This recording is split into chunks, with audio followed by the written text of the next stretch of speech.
మా పార్టీ తరఫున మేము అందరం కలిపి ముక్త కంఠంతో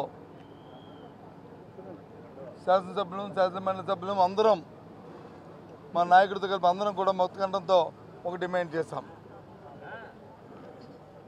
రాష్ట్రంలో ప్రజాస్వామ్యాన్ని పరిరక్షించాలని. ప్రతిపక్షం అంటే అది ప్రజల పక్షం, ప్రజల వాడిని వినిపించేది ప్రతిపక్షం, వచ్చిన ఇబ్బందులు చెప్పేది ప్రతిపక్షం, ప్రజలు పడుతున్న కష్టాలను తెలియచెప్పేది ప్రతిబింబించేది ప్రతిపక్షం. అలాంటి ప్రతిపక్షానికి దానికి ఇవ్వాల్సిన గౌరవాన్ని హోదాన్ని ఇవ్వకుండా రాజ్యాంగాన్ని చేతితో తీసుకుంటున్న ఈ ప్రభుత్వాన్ని మరి ఇవాళ గవర్నర్ ప్రసంగంలో మేము అందరం కూడా డిమాండ్ చేస్తాం. ఇవాళ ప్రత్యేకంగా ప్రతిపక్ష హోదా ఇవ్వాలి మాకు.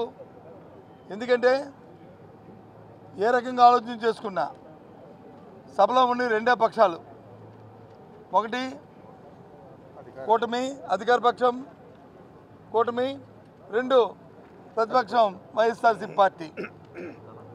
కాబట్టి ఇవాళ ప్రతిపక్షంగా ఉన్న మాకు ఆ హోదా కల్పించాలని మేము డిమాండ్ చేస్తాం. మేము కోరాం, ఇవాళ దాన్ని కోరి